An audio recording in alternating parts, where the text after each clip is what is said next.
Back in local headlines, Missoula publicized its intentions of permanently closing the Johnson Street shelter late last week.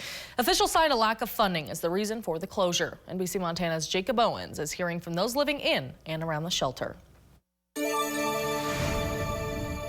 Years after Missoula brought the Johnson Street shelter online, the city announces that within months the shelter will be completely closed.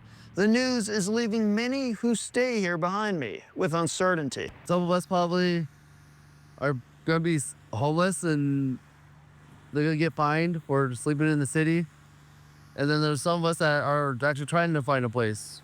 DJ's been homeless for about 2.5 years, staying at Johnson Street off and on.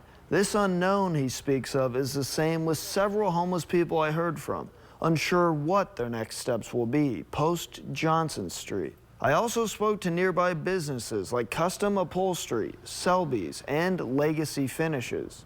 These employees and employers declined on-camera interviews. Opinions varied, but several business owners felt strongly about the shelter and are happy it's closing, citing trash, out in the open drug use, and yelling. There's people out there that vandalize and abuse the privilege of what we got.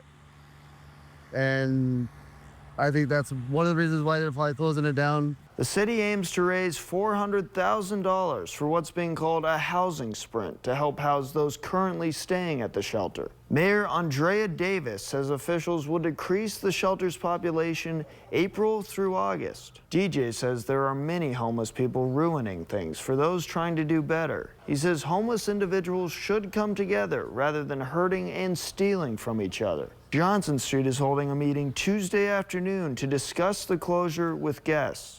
Reporting in Missoula, Jacob Owens, NBC Montana.